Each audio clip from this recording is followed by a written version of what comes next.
नमस्कार, बहुत बहुत स्वागत है आप सभी का। आप देख रहे हैं आपका प्रोग्राम कहानी कुर्सी की। मैं हूं सौरभ शर्मा, आपके साथ स्टूडियो में आ चुके हैं हर्षवर्धन त्रिपाठी जी, विजय त्रिवेदी जी और समीर चौगांवकर जी, प्रोफेसर संगीत रागी जी आने वाले हैं प्रोग्राम में। हम बात करते हैं आज कहानियों की शुरुआत पश्चिम बंगाल की कहानी से करेंगे। पश्चिम बंगाल में कल आपको मालूम है कि भारतीय जनता पार्टी ने अपनी पहली लिस्ट भी जारी की है, उसकी बात भी करेंगे। ममता बनर्जी कल सड़क पर उतरी हुई थी, वो प्रोटेस्ट कर रही थी एलपीजी सिलेंडर की शॉर्टेज को लेकर के। हालांकि और बहुत सारी बातें भी उन्होंने कही। उन्होंने कहा कि चुनाव के ऐलान के बाद जिस तरीके से चुनाव आयोग ने धड़ाधड़ वहां अधिकारियों के तबादले कर दिए, DGP, chief secretary, home secretary, Kolkata के पुलिस कमिश्नर, इन सब का तबादला किया, हमसे पूछे बगैर किया। पहले तो इतना भी करते थे कि हमसे नाम मांग लेते थे, हम कुछ 2-3 नाम देते थे, उसमें से एक नाम सिलेक्ट कर लेते थे। इस बार तो वो भी नहीं किया।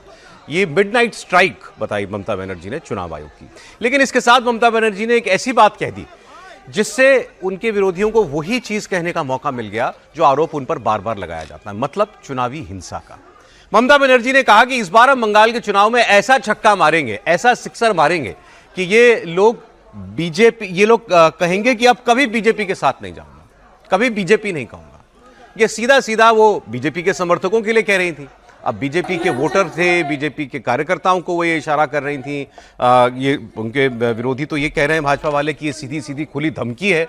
और यही होता आया है आज तक बंगाल में कि लोग जो किसी और पार्टी को वोट भी करना चाहें, पिछले चुनाव में भी ये कहा जा रहा था कि बीजेपी के साथ बहुत से लोग जाना चाह रहे थे, लेकिन जिस किस्म की हिंसा की आशंका थी जो बाद में हुई भी, वही डर आज भी लोगों को है। इस बार भी भारतीय जनता पार्टी के लोगों का यह कहना है कि अगर ये चुनाव आयोग के द्वारा बिल्कुल निष्पक्ष, फ्री, फेयर और बिना किसी डर के आयोजित करा लिया जाए तो फिर कहानी जरूर बदलेगी। लेकिन ममता बनर्जी ने ऐसा क्या कहा, तो बिल्कुल उन्हीं के शब्दों में उनकी बात आप सुनिए। वो क्या कह रही हैं, क्या वो धमकी दे रही हैं बीजेपी समर्थकों को या कुछ और? ताई बोली, যতই করো হামলা, যতই করো হামলা, খেলা হবে এবার দুরন্ত গতিতে, ছক্কার খেলা হবে, ছক্কা ছক্কা। বিজেপিকে ছক্কা মারতে হবে যাতে চিরকালের মতো বলে আমি বিজেপি করব না, আমি বিজেপি করব না, আমি বিজেপি করব না। ছক্কা মেরে অক্কা করে দিতে হবে, ছক্কা মেরে অক্কা। মাথায় রাখবেন, তৃণমূল কংগ্রেস জিতছে, বাংলার মানুষ জিতবে। এই যে দেখিয়ে গেলাম, বিক্রি বিপল বিক্রি। এবারে আমাদের সিট আরো বাড়বে আর তোমরা রসাতলে যাবে, তোমাদের বিনাশ হবে। अब ये बात अगर वो बीजेपी समर्थकों के लिए नहीं कह रही थी तो फिर किसके लिए कह रही थी? उन्होंने कहा इस बार ऐसा छक्का मारेंगे, इस बार ऐसा खेला होगा, इस बार द्रुत गति से खेला होगा, तेज गति से खेला होगा कि ये कहेंगे कि वो शुभेंदु अधिकारी के लिए तो नहीं कह रही। क्या किसके लिए रही हैं? बीजेपी के वोटरों के लिए, बीजेपी के लिए समर्थकों के लिए। और पोस्ट देख रहा हूं, लोग कह रहे हैं कि ये तो यही हिटलर शाही है, यही होता आया 2021 से लेकर के आज तक। 2024 के चुनाव में भी यही हुआ। जो बीजेपी के साथ जाए उसको जान से मारने की धमकी, उसके घर लूट लो, उसके घरों में आग लगा दो, उसको गांव से बेदखल कर दो। और ममता बनर्जी ने एक बार फिर वही डॉग विसल दे दी। त्रिपाठी जी कैसे देख रहे हैं इस बयान को? नहीं, इसमें देखना क्या है, यही वजह है कि बार बार ये कहा जाता है कि राष्ट्रपति चुनाव में वहाँ पर, राष्ट्रपति शासन में वहाँ पर चुनाव होना चाहिए। लेकिन चूंकि भारतीय जनता पार्टी को, शायद उनके रणनीतिकारों को, उन पे जो टॉप लीडरशिप है, उनको लगता होगा कि हम ये करेंगे तो ममता बनर्जी उसका और लाभ ले लेंगी। अब उम्मीद बस ये है कि चुनाव आयोग जो सख्ती दिखा रहा है वो सख्ती जमीन पर उतरे। वरना 2021 के चुनाव के समय, चुनाव के बाद, उस दौरान खबरें क्या आती थी कि एक व्यक्ति को पहले सर मुंडवाया और उसके बाद वो घिसटते हुए पंचायत के बीच चौराहे पर गया और वहां माफी मांगी। एक महिला जिसके परिवार ने वोट दे दिया था, उसको जैसे देवी या देवता की परिक्रमा या मथुरा में लोग परिक्रमा करते हैं कि एक पत्थर रखा और पूरा लेटते हुए जाते हैं, तो वैसे जाकर उस घर पे माफी मांगनी पड़ी। किसी घर में भारतीय जनता पार्टी का वो समर्थक रहा, झंडा उसके यहां लगा हुआ था, जब विजय जुलूस निकला तो उसके घर में बमों के धमाके होने शुरू हो गए। और ये सब आपको अतिरेक लग रहा हो तो ये सब कुछ आप खोजिए, आपको चुनाव के दौरान की खबरें मिल जाएंगी। इससे भी आगे राज्यपाल को धुबरी जाना पड़ा था। धुबरी पश्चिम बंगाल में नहीं, असम में है। क्यों जाना पड़ा? भारतीय जनता पार्टी के लोगों को चिन्हित किया गया, उनके घरों में आग लगा दी गई, उनकी बहन बेटियों के साथ जो कुछ हुआ वो सब मतलब सारी हदें पार की गई और वो लोग भागकर चले गए दूसरे राज्य। उनको लगा हम यहां रह नहीं पाएंगे। पश्चिम बंगाल के लिए कहा गया कि ये तो अब उस तरह का रहा नहीं कि कोई कानून का राज हो, वहां तो रूलर का राज चल रहा है, ये कहा गया। ममता बनर्जी ये भाषा बोल रही, खेला हो बे उत्पीड़न का, अत्याचार का, हिंसा का क्या कहते हैं थीम सॉन्ग बन गया था। यानी अगर आप खेला हो बे कहीं सुन रहे हैं तो इसका मतलब कुछ हो जाएगा, अभी किसी की पिटाई हो जाएगी, किसी घर पे बम मार दिया जाएगा, किसी की दुकान में आग लगा दी जाएगी। ममता बनर्जी चुनाव से ठीक पहले ये करे, लेकिन इसमें एक बात मैं छोड़ दूं, 2011 से 2026 तक बहुत कुछ बदल गया है, हावड़ा में बहुत कुछ परिवर्तन हो गया है और मुझे लगता है कि ये अब जो वो कर रही हैं इसका नुकसान उनको झेलना पड़ेगा, क्योंकि पब्लिक भी अब इससे ऊब चुकी है। ये जो वो कर रही है इससे पिछली बार आपको याद होगा कि प्लास्टर लग गया था और उसके बाद फुटबॉल पे उनका पैर और फिर वो जो है खेला हो बे, तो मुश्किल है। अब ममता बनर्जी के लिए इतना आसान नहीं है, लेकिन ये स्थितियां बनेंगी, इसको लेकर केंद्रीय सुरक्षा बल, चुनाव आयोग सतर्क रहे। बीजेपी भी कहती थी, अब तो ज्यादा नहीं कहती, कांग्रेस मुक्त भारत बनाएंगे, मतलब इस किस्म की बातें चुनाव में होती हैं, लेकिन ये कहना कि कभी बीजेपी का नाम नहीं लेगा, ये किसके लिए है सर? नहीं देखिए, एक तो बंगाल को दो तरीके से देखिए। बंगाल में इलेक्टोरल वायलेंस तो हमेशा का इतिहास रहा है, लेफ्ट पार्टीज भी रही, तृणमूल रही, तब लगातार होता रहा। लेकिन इस भाषण को मैं कोई वायलेंस के भाषण की तरह से नहीं देखता। वो अपनी जीत कह रही है और बीजेपी के वर्कर को कह रही है कि अब तो बीजेपी रहेगी नहीं, तो तुम कहोगे कि भाई बीजेपी में रहना गलत किया। ठीक है, कुछ लोग इसको वायलेंस के तौर पर भी ले सकते हैं, मैं उसको वायलेंस के तौर पर, खेला हो तो एक पिछली बार भारतीय जनता पार्टी नहीं है, वो तो पिछली बार वो छक्का मारना कि वो कह रहे हैं बीजेपी को ऐसा साफ करेंगे कि बीजेपी याद ही ना रहे किसी को और कहे कि भाई गलती कर दी, बीजेपी में रहे। इसको एक इलेक्टोरल स्पीच के तौर पर मैं देखता हूं। और कुछ लोग वायलेंस के तौर पर देखें तो भी मुझे कोई आपत्ति नहीं, क्योंकि बहुत सारी इलेक्टोरल वायलेंस वहां पर होती रही है। वैसे भी देखा जा सकता है, उसमें कोई आपत्ति नहीं है। जहां तक प्रेसिडेंट रूल का है, वहां पर अब अनौपचारिक तौर पर तो प्रेसिडेंट रूल हो ही गया पश्चिम बंगाल में। गवर्नर आपने आईबी ऑफिसर को बना दिया है, भेज दिया है, नए ऑफिसर आ गए हैं गवर्नर साहब। और जितने लोग जो सरकार चलाते हैं वो बदल दिए इलेक्शन कमीशन ने। तो प्रेसिडेंट रूल कहिए मत, बाकी तो इलेक्शन कमीशन का या सरकार का, केंद्र सरकार का रूल वहां पर है। और ये बात करना कि वेस्ट बंगाल में आके ये चिंता करना कि चुनाव आयोग वहां पर ईमानदारी से चुनाव करवाएगा या नहीं करवाएगा, ये तो देश भर में भी सवाल होता है। जब देश भर में सवाल होता है तो हम कहते हैं कि नहीं, इलेक्शन कमीशन तो ठीक से सर, एक तो इतनी बड़ी तादाद में वहां पर सेंट्रल फोर्सेस भेजी जा रही हैं, पहली बात ये। चुनाव आयोग ने वो लिस्ट भी मांगी है कि पिछले चुनाव में कहां कहां इलेक्शन से रिलेटेड वायलेंस हुई थी और उस वक्त वहां किस किस अफसर की पोस्टिंग थी। बिल्कुल, ये भी सिविल एडमिनिस्ट्रेशन में भी, पुलिस में भी, ये भी नाम मांगे, मतलब उनको भी हटाया जाएगा। हाँ ठीक है ना, हमने कल भी कहा कि ये तो अच्छा जो इलेक्शन कमीशन देख रहा है, लेकिन ये रूटीन अफेयर है, यही काम वो करता है इलेक्शन कमीशन, और ये करना ही चाहिए। मान लीजिए कहीं भी वायलेंस की चांस लग रहा है, लेकिन एक बात मैं आपको कहूँ कि इलेक्शन कमीशन को भी लग गया कि इस बार वो वायलेंस नहीं हो रही। नहीं तो 7 फेजेज का 8 फेजेज का चुनाव 2 फेजेज में नहीं करवाता ना, 4 में करवाता कि भाई नहीं इतना सब काम हो रहा है। इसका मतलब उसको भी उस तरह की आशंका नहीं लग रही। लेकिन ममता बनर्जी ने इसको इतना रूटीनली नहीं लिया, ये ट्रांसफर जो किए गए। ममता बनर्जी ने पश्चिम बंगाल में इलेक्शन कमीशन ने जो ट्रांसफर्स किए, चीफ सेक्रेटरी को बदला, वहां पर डीजीपी को बदला, इस सब पर उन्होंने कहा कि पहले तो ये हमसे लिस्ट मांगते थे, हम 3 नाम देते थे, उसमें से किसी एक को ये चुनते थे। इस बार तो वो भी नहीं किया गया, सीधे चुनाव आयोग ने अपनी मर्जी के अफसर लगा दिए। কাউকে কাজে লাগিয়ে ছুপা রুস্তমের মতো বিহাইন্ড দ্য সিন মধ্যরাতে গুপ্ত তাণ্ডব করছে। চিফ সেক্রেটারি বাঙালি মহিলা, ওরা অ্যান্টি উইমেন।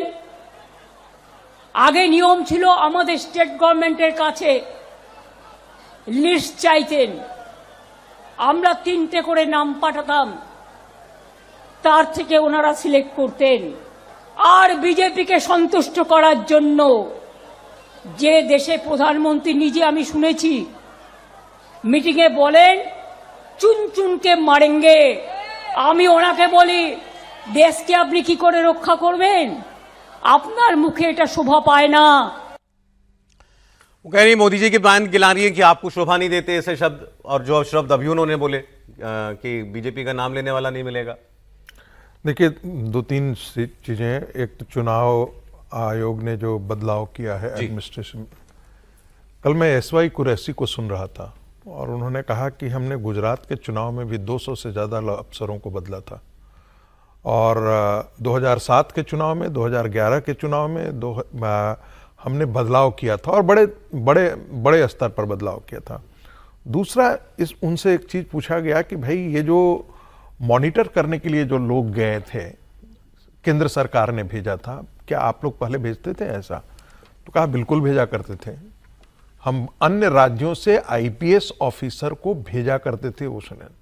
तो जो भी अभी चुनाव आयोग कर रहा है उसमें कुछ भी गलत नहीं किया गया है, ये एसवाई कुरैशी का बयान था। और मैं मान कर चलता हूं कि एसवाई कुरैशी उसी परंपरा के लोग हैं जो नजीब जंग और हामिद अंसारी उसी परंपरा के लोग हैं। लेकिन ये परंपरा के लोग भी जो हैं उन्हीं मानसिकता के लोग हैं और वो भी मान करके चलते हैं कि चुनाव आयोग ने जो कुछ भी किया है वो गलत नहीं किया है। उसको ये कह देना कि वहां पर राज्यपाल शासन लागू हो गया, ये बहुत अनुचित बात है। दूसरी बात, बंगाल में 2011 से लेकर के 2025 तक आप जो चुनाव हुए हैं उसमें पंचायत चुनाव को आप ले लीजिए, उसके बाद आप असेंबली चुनाव को ले लीजिए और लोकसभा चुनाव को ले लीजिए। पलायन होना, झारखंड के अंदर जब पंचायत चुनाव हुआ था तो 25,000 से ज्यादा लोग जाकर के भाग करके आए और आसाम के अंदर भाग करके गए। डेथ कितना हुआ? 132 लोगों की डेथ हुई है पश्चिम बंगाल के अंदर, इन पूरे चुनावों के अंदर, वायलेंस के अंदर। तो मैं बार बार एक शब्द का प्रयोग करता हूं कि पॉलिटिकल कैनिबलिज्म, मानव हत्या के आधार पर जीत दर्ज करना, ये संस्कृति जो थी वो वामपंथियों की संस्कृति थी, टेरर जिसको कहते हैं जी। और मैं कल भी इस बात का जिक्र कर रहा था जिस पर आपने टिप्पणी भी की थी कि आप कह रहे हैं कि से अभी भी चुनाव जो है वो फेयर नहीं होगा। जब तक बंगाल के गांवों के अंदर सीआरपीएफ और पैरामिलिट्री फोर्सेस यूज नहीं किए जाएंगे, और मैं बार बार कहता हूं चुनाव के बाद भी उनको इंश्योर नहीं किया जाएगा कि वो वहां पर प्रेजेंस रहे ताकि उनके खिलाफ वायलेंस नहीं हो, तब तक बंगाल में फेयर इलेक्शन नहीं होने जा रहा है। ये मान करके चलिए कि जिस प्रकार से वामपंथियों ने 34 साल तक गुंडई के आधार पर राज किया था, ममता बनर्जी ने वही कार्य संस्कृति जो है वो पश्चिम बंगाल के अंदर कायम की। चलिए, इस बीच वैसे बीजेपी की लिस्ट भी आ गई है। एक लाइन हाँ जी। ममता बनर्जी का ये बयान ठीक वैसा ही है जैसा अब्बास अंसारी ने कहा था कि 6 महीने इन अधिकारियों को जाने नहीं देंगे, भैया से कह के आए हैं, हिसाब लेंगे। ये ममता बनर्जी का सामान्य बयान नहीं है और बाकायदा इसके उदाहरण हैं। पश्चिम बंगाल में जो कुछ हुआ है, मैंने जो खबरें गिनाई, मैं तो कह रहा हूं कि जितने लोग कहानी कुर्सी की देख रहे हैं 2021 में पश्चिम बंगाल में क्या हुआ, जरा उन खबरों को देख लें और ममता बनर्जी अभी जो बोल रहे हैं उसको जोड़ लें। बंगाल में बीजेपी ने कल अपनी 144 कैंडिडेट्स की लिस्ट जारी कर दी, जिसमें शुभेंदु अधिकारी एक बार फिर ममता बनर्जी की सीट पर उतारे गए हैं। पिछले चुनाव में शुभेंदु अधिकारी ने नंदीग्राम से ममता बनर्जी को हराया था। इसके बाद ममता बनर्जी ने बाई इलेक्शन लड़ा भवानीपुर सीट से, वहां से वो जीती थी। इस बार शुभेंदु अधिकारी का नाम पहली लिस्ट में नंदीग्राम और भवानीपुर दोनों ही सीटों में जोड़ दिया गया है। मतलब ममता बनर्जी इनमें से किसी भी सीट पर लड़ती है तो शुभेंदु अधिकारी पहले से ही वहां पर मुकाबले के लिए तैयार है। बीजेपी ने दिलीप घोष को खड़गपुर सदर से मैदान में उतारा है। अग्निमित्रा पॉल को आसनसोल दक्षिण से टिकट दिया है। पहली लिस्ट में 41 सिटिंग विधायकों को बीजेपी ने टिकट दिया है। इसमें 3 पूर्व विधायक भी हैं, 2 पूर्व सांसद भी हैं। इनके अलावा अगर आप बात करें प्रोफेशन वाइज कौन कौन किस क्षेत्र में काम कर रहा है तो 23 टीचर्स, 8 सोशल वर्कर्स, 6 वकील हैं, 5 डॉक्टर्स हैं, कुछ सेलिब्रिटी और इन्फ्लुएंसर्स भी हैं और क्रिकेटर्स भी हैं जो कि बीजेपी की इस लिस्ट में आने में कामयाब हुए हैं। समीर जी, कैसे आपने इसको एनालाइज किया होगा जरूर बीजेपी की पहली सूची को, क्या लग रहा है? मुझे लगता है बहुत बेहतर सूची है भारतीय जनता पार्टी की जो 144 उम्मीदवारों की पश्चिम बंगाल विधानसभा चुनाव को लेकर जो जारी की है। और मुझे लगता है इसके पीछे बहुत भारतीय जनता पार्टी का एक रिसर्च रहा है, इसके पीछे बहुत अध्ययन रहा है। ऐसा नहीं कि बस मतलब जो नाम आ गए हैं उसको दिया है। बहुत लंबे समय से मुझे लगता है Bharatiya Janata party seat to seat जो मार्किंग कर रही थी, मुझे लगता है उसका रिफ्लेक्शन इस 144 सीटों में भारतीय जनता पार्टी का दिख रहा है। तमाम नए चेहरों को भारतीय जनता पार्टी ने, और जो समाज के जिसे कहते हैं बौद्धिक वर्ग के जो लोग आते हैं जिनकी छवि बहुत अच्छी, जो समाज में कंट्रोवर्शियल नहीं है, जिन्होंने समाज के अंदर कोई ना कोई योगदान दिया है, जिनकी छवि अच्छी है अपने सोसाइटी के अंदर, ऐसे तमाम लोगों को, फिर वो वकील हो, चाहे डॉक्टर हो, चाहे प्रोफेसर हो, चाहे शिक्षक हो, स्पोर्ट्स के खिलाड़ी हो, उन लोगों को भारतीय जनता पार्टी ने दिया है। तो मुझे लग रहा है कि इन 144 उम्मीदवारों के सामने ममता बनर्जी को उम्मीदवार उतारने के लिए एक बड़ी चुनौती होगी कि इतने अच्छे नाम दिए एक बात जरूर मैं कहना चाहूंगा कि भारतीय जनता पार्टी को थोड़ा भवानीपुर में शुभेंदु को उतारने के पहले किसी बेहतर और अच्छे नाम पे जाना चाहिए था। शुभेंदु अधिकारी वैसे भी टीएमसी से आए हुए नेता है। ठीक है कि नंदीग्राम में ममता बनर्जी इनको चुनौती देने गई थी, वो नंदीग्राम तो वैसे भी शुभेंदु का क्षेत्र है, वहां ममता बनर्जी हार गई थी, फिर ममता बनर्जी ने उपचुनाव भवानीपुर से जीता था। अगर भारतीय जनता पार्टी वहां किसी बेहतर कार्यकर्ता को या किसी समाज सेवक को या किसी ऐसे प्रबुद्ध वर्ग को देती जो नॉन कंट्रोवर्शियल रहा है या जिसकी छवि बहुत अच्छी रही है, तो मुझे लग रहा है कि बहुत बेहतर चुनाव परिणाम हमें भवानीपुर में भी देखने को मिलते हैं। शुभेंदु अधिकारी से पार्टी को बचना चाहिए था, लेकिन अगर बाकी सीटों की अगर बात करें तो भारतीय जनता पार्टी ने बहुत अच्छे उम्मीदवार उतारे। डिक्लेयर कर दिया बीजेपी ने कि हमारा चेहरा शुभेंदु अधिकारी है और ममता बनर्जी को वो तो वैसे भी अगर नहीं भी उतारते ममता के सामने, वैसे भी भारतीय जनता पार्टी का चेहरा शुभेंदु अधिकारी विपक्ष के नेता, सबसे बड़े नेता है। पूरा बंगाल का चुनाव जिस तरीके से वो लीड कर रहे हैं तो मैसेज वैसे भी जाता।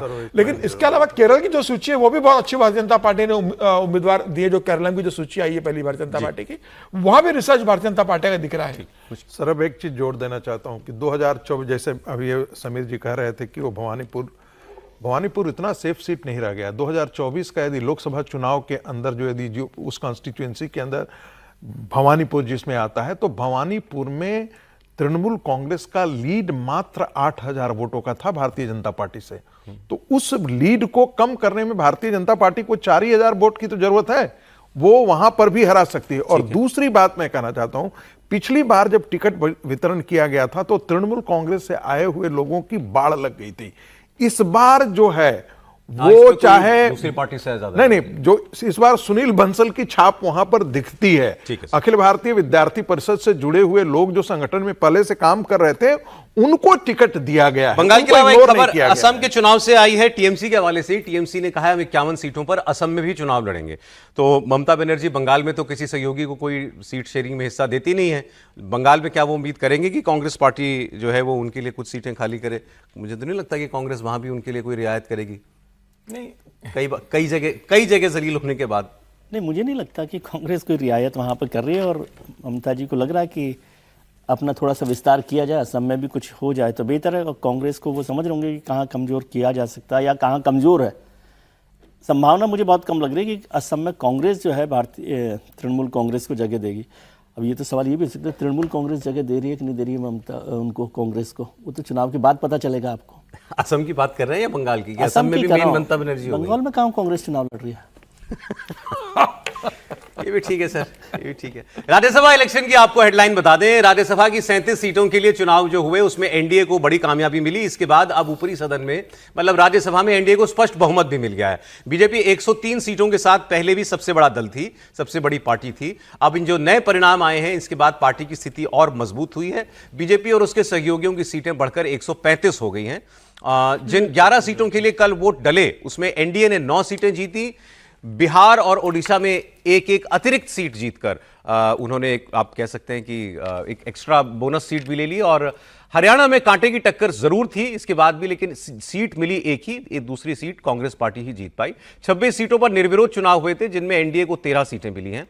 तो इस तरीके से 37 में से एनडीए ने 22 सीटें जीती हैं, ऑपोजिशन को मिली हैं 15 सीटें। कांग्रेस के लिए राहत की बात यह रही कि राज्यसभा में उसकी विपक्ष के नेता की कुर्सी जो है वो बच जाएगी। लेकिन अब एनडीए को पूर्ण बहुमत मिल गया, मतलब अब आपको तीसरी चौथी पार्टी की ओर नहीं देखना पड़ेगा कोई अगर बिल आता है तो। सर बिल्कुल ठीक है, लग ही रहा था पिछली बार भी कांग्रेस के लिए संकट हो रहा था इस चुनाव में कि कितना वो नुकसान कर सकते हैं। और जैसे पहले भी चर्चा हो रही थी कि एलओपी की सीट उनके पास चली जाएगी, मेरे ख्याल से 4 सीटें उनको जा रही थी, 4 ही सीटें उस तरह से हासिल हो गई है तो वो मजबूत है।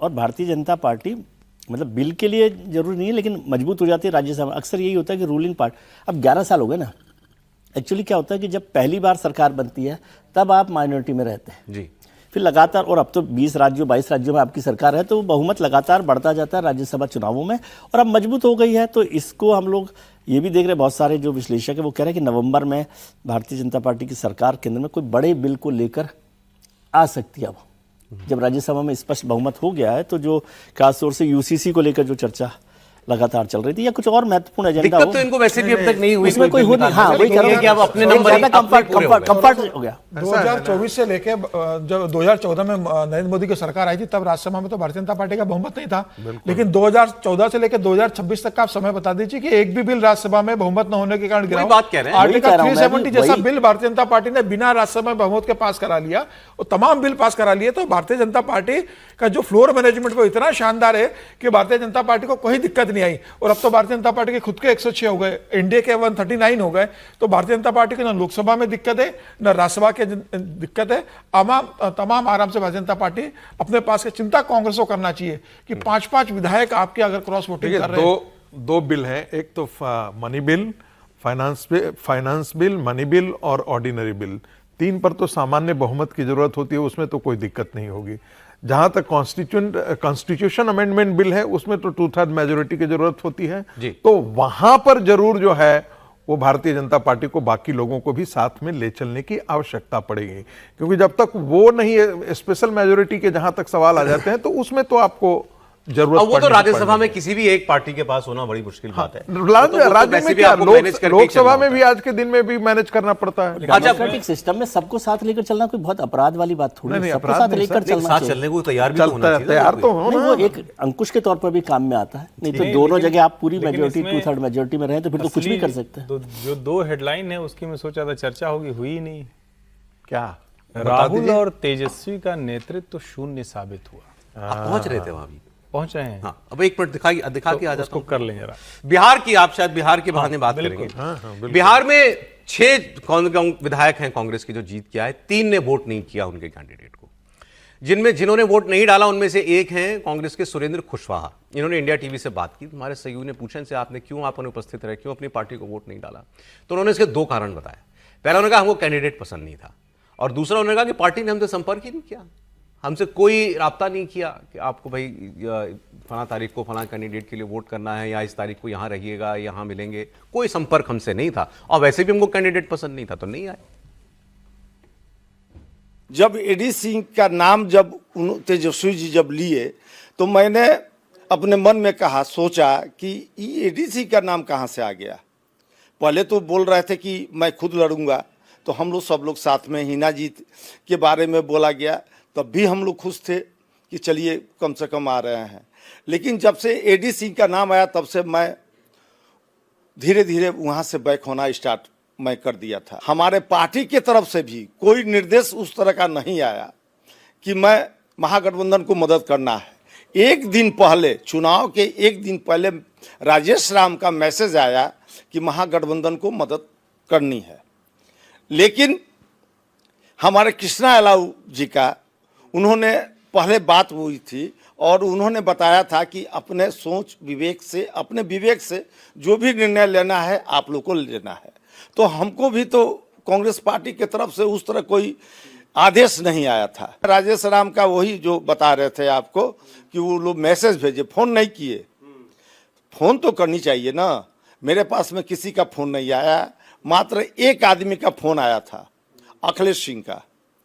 तो अखिलेश सिंह के फोन के आने से हमको कोई मतलब नहीं है। एडी सिंह ने भी कोई संपर्क नहीं किया, तेजस्वी यादव ने भी कोई संपर्क किया। उस दिन भोज भात जिस दिन था, 5 तारीख ऐसा ही कुछ था, 5 तारीख के बाद में हमसे कोई संपर्क कोई नहीं किया। आप सोचिए जरा कितनी मजेदार बातें कह रहे हैं खुशवाहा साहब।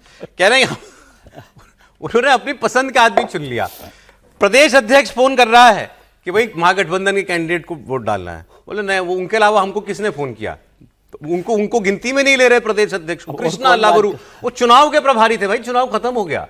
कृष्णा अल्लावरू ने कहा था कि अपने मन से देख लेना जिसको देना हो। तो हमने हमारे मन जो किया हम मत दी थी। वैसे भी हमको कैंडिडेट पसंद नहीं था, नाम पसंद नहीं था उन कैंडिडेट का। देखिए, ये राहुल गांधी के सब सच्चे सिपाही हैं। राहुल जी बार बार कहते हैं कि डरो मत, तो वो न राजेश राम से डरे और अखिलेश सिंह तो आज के बाद कैसे उनको इनको तो गिनती में देखेंगे। नहीं लिया भाई उनको तो कहा कि वो अखिलेश सिंह का फोन आया, लेकिन उनको तो मतलब अब क्या बोले और उससे। भाई वो भूतपूर्व है ना। लेकिन जो मूल बात है कि क्या ये सचमुच इतना नॉन सीरियस मैटर है? आपके पास नंबर हो सकते थे, एआईएमआईएम ने पूरा का पूरा आपको समर्थन दे दिया, अपने विधायक आप नहीं संभाल पाए। इतनी शर्मनाक स्थिति हो गई तेजस्वी यादव और राहुल गांधी की। ठीक है, राहुल गांधी को आप उड़ीसा और हरियाणा में ज्यादा दोषी मानिए, लेकिन बिहार में तो तेजस्वी क्या कर रहे थे भाई? कांग्रेस तो जूनियर पार्टनर है ना। तो ये बड़ा गंभीर मसला है। और उससे भी गंभीर मसला जिस हेडलाइन पर बात होनी चाहिए, मातम मचा हुआ है, चारों तरफ लोग मातम मना रहे हैं, रुदाली एकदम चल रही है कि अरे अब क्या होगा देश का। मुस्लिम विधायक भी भारतीय जनता पार्टी के साथ चले जा रहे हैं। असली चर्चा ये है, बिहार में भी शायद, हाँ, बिहार में भी गए ना। मुझे लगता है कि असली आजीविका चर्चा विधायक ये मुसलमान ही है है। कि रुदाली गैंग मातम मना रहा है कि अरे मुस्लिम, और वो पत्रकार हुए सब ज्यादातर, वो जो लिखते हैं अपने को पत्रकार कहते हैं, करे करे मुस्लिम भी चले गए, बताइए अब क्या होगा। तो भाई इसका सीधा सा मतलब हुआ कि जो आपने घेट्टोआइजेशन कर दिया था मुसलमानों की, सिर्फ आपको बस्ती नहीं वैसी दिखती है, ये मुसलमानों के सांसद, मुसलमानों के विधायक, मुसलमानों के प्रतिनिधि, या कहे कि मुसलमान को ही ऐसे देखते हैं, तो ये ज्यादा बड़ी हेडलाइन है। मुझे लगता है सबसे ज्यादा इसी पर चर्चा हो, चिंता भी उनकी वही है। ब्रेक से पहले राज्यसभा चुनाव के नतीजे जो कल आए उसकी बात हम कर रहे थे। बिहार में कांग्रेस पार्टी के और आरजेडी के विधायक जो हैं बागी हो गए, वहाँ उड़ीसा के अंदर कांग्रेस के और बीजेडी के विधायक बागी हो गए। हरियाणा में भी क्रॉस वोटिंग की है कांग्रेस के विधायकों ने, और इस पर पंचों की राय थी कि अभी और बात हमें करनी चाहिए। तो एक बयान में आपको और दिखा देता हूं। गिरिराज सिंह, बिहार में चूंकि तेजस्वी यादव ने भी कहा कि हमको मालूम था कि कुछ लोग शायद हमारे इस चुनाव में हमारा साथ ना दें, लेकिन फिर भी हम लड़े, तो उन्होंने कहा कि तेजस्वी यादव को पहली फुर्सत में नेता विपक्ष के पद से इस्तीफा दे देना चाहिए।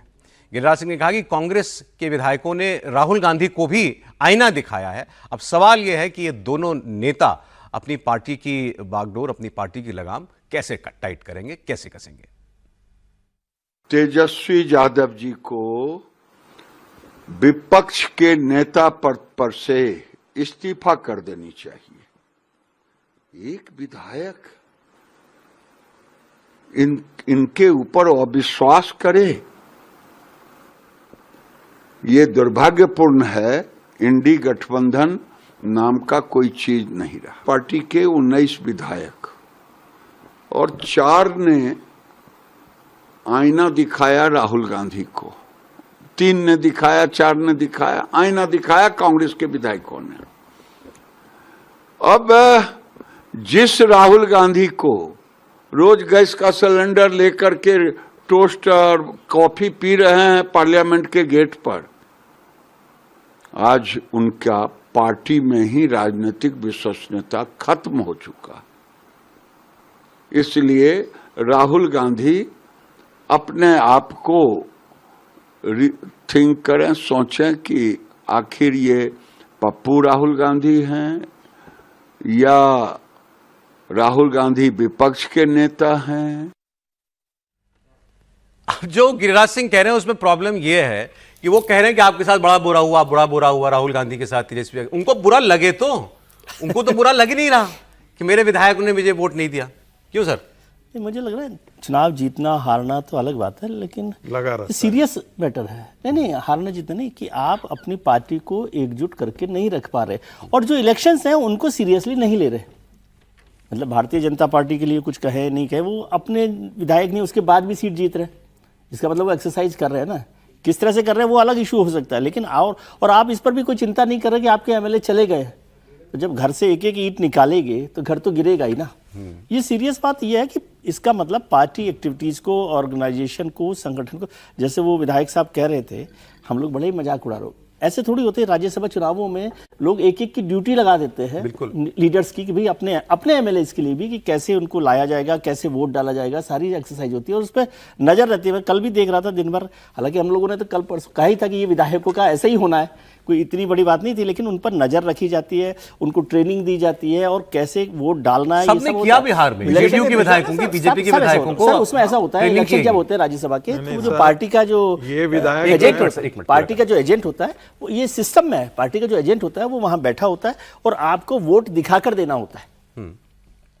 ऐसा नहीं है कि कोई सीक्रेट बैलेट की तरह से भी नहीं है। तो पार्टी डिसिप्लिन के साथ आपको चलना है, लेकिन पार्टी डिसिप्लिन तो तब होगा जब डिसिप्लिन करने वाला भी कोई बैठा हुआ हो, कोई देख ही नहीं रहा। राहुल गांधी हो, तेजस्वी, जिसको जिम्मेदारी दे, लेकिन ये तो कोई हैरानी की बात है, वो कह रहे हैं कि राजेश राम का एसएमएस आया था, एसएमएस से चुनाव लड़े। राजेश राम का एसएमएस आया, चुनाव प्रभारी पहले कह गए थे जो मन में आया वो कर लेना। वैसे अखिलेश प्रसाद सिंह पूर्व अध्यक्ष ने कहा तो हमने माना नहीं। कल भी मैंने कहा था कि कांग्रेस में अंतरात्मा की आवाज जो है बहुत समय से चल रही है। मैं वही कहने वाला था कि उड़ीसा में कल तीनों कहानी विधायकों को कुर्सी की निकाल उन्होंने सुना और उन्होंने कहा कि अंतरात्मा की आवाज विजय जी ने कहा है तो उसी को हम पालन करते हैं। अब वो कह रहे थे कि बड़े नेता का फोन नहीं आया।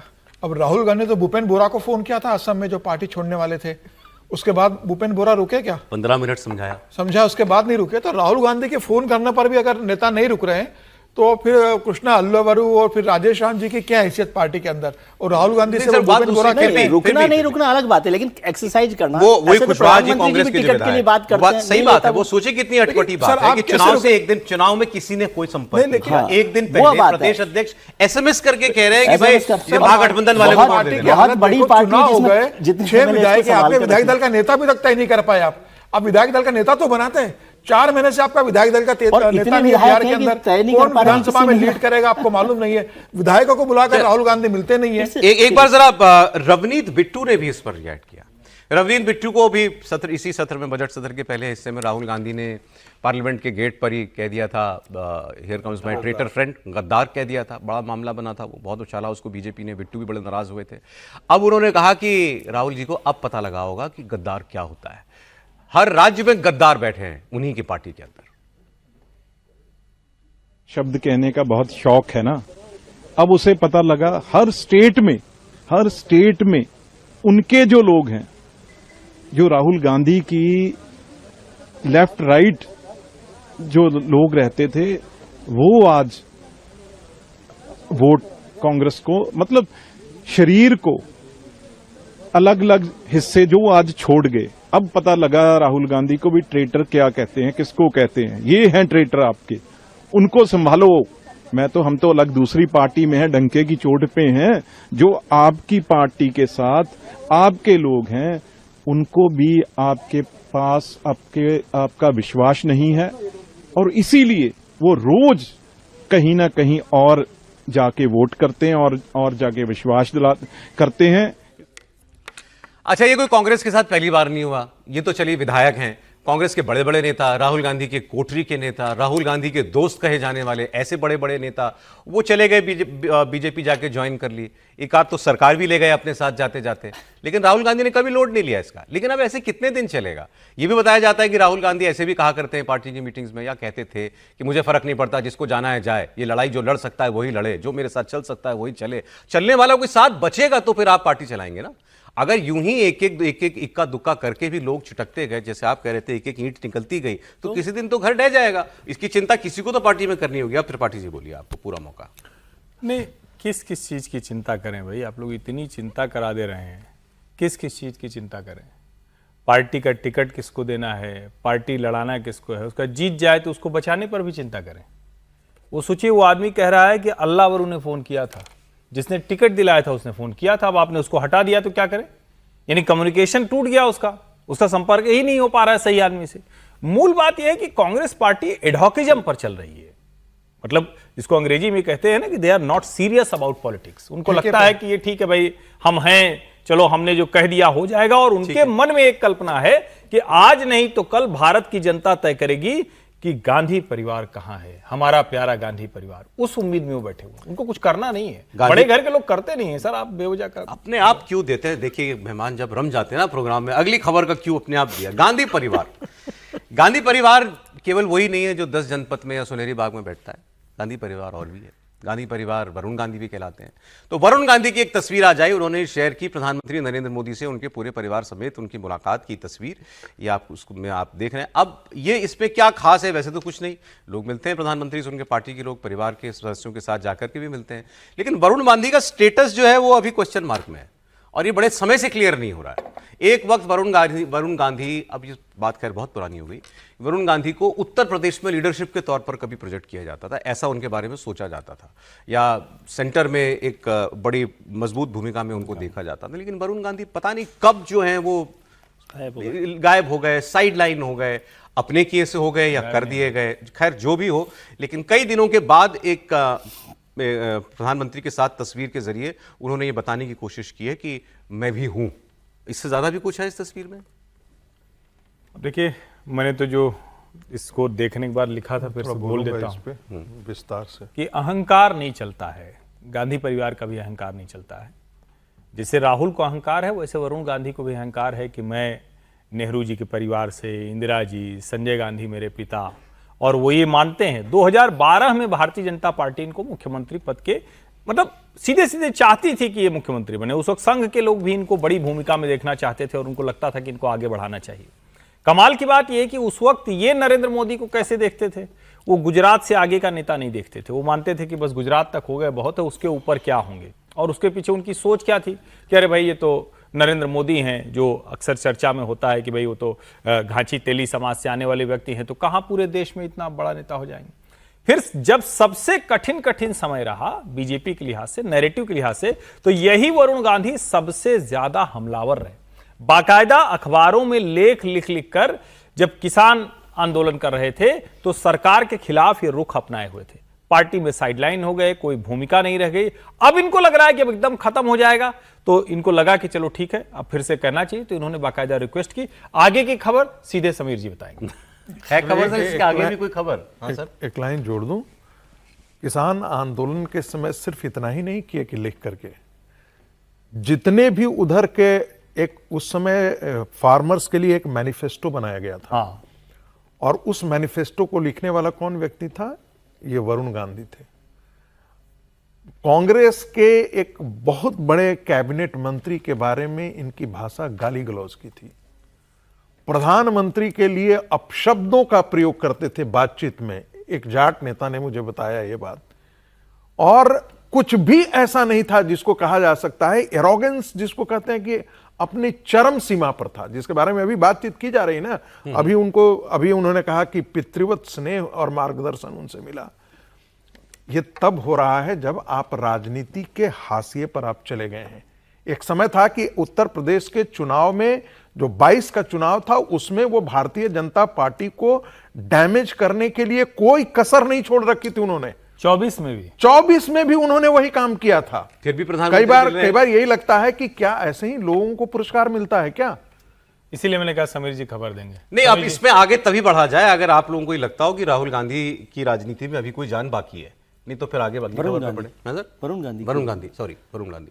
मुझे लगता है कि उनको दोबारा यदि वो चाहेंगे, भारतीय जनता पार्टी, और यदि प्रधानमंत्री की कृपा होगी और पितृवत कृपा होगी, अभी मौके मिलना मुमकिन है, एस्टैब्लिश हो जाएंगे। अलग बात है, लेकिन मैं इसको उस कंट्रास्ट में देख रहा हूं जो आपने पहले स्टोरी की कि राहुल गांधी को अपने लोगों से बात करने के लिए फुर्सत नहीं है और प्रधानमंत्री ने उनको बुला लिया। जो कारण जितनी बातें कही है वो मोटे तौर पर जो आपको पता है वो उनको भी पता होंगी, जिनके साथ तस्वीर है, उसके बाद भी उन्होंने बुलाया, ये मौका दिया। तो ये भी एक उस कंट्राडिक्शन को या कंट्रास्ट को या पैराडॉक्स को आप देखिए। मैंने उनके लिए बोला नहीं है। हालांकि वरुण गांधी की जो एंट्री थी वो एक लंबी कहानी है, लेकिन आज मैं इसको राहुल गांधी को तो आज अपनी पार्टी में जो है विधायक, उनको बुलाने उससे बात करने की फुर्सत नहीं है और प्रधानमंत्री उनसे मिल रहे हैं जिनके बारे में चर्चित ये कहानियां जो आप बता रहे हैं। और प्रधानमंत्री जी ने ये कोई एक ऐसा काम नहीं किया है, जो भी उनको क्रिटिसाइज किया है उसको भी उन्होंने गले लगाया है, और इसके बावजूद भी उनको इंटॉलरेंट माना जाता है। आप इतना आज फिर बोलेंगे, बेहतर है कि कुछ अच्छा करें वो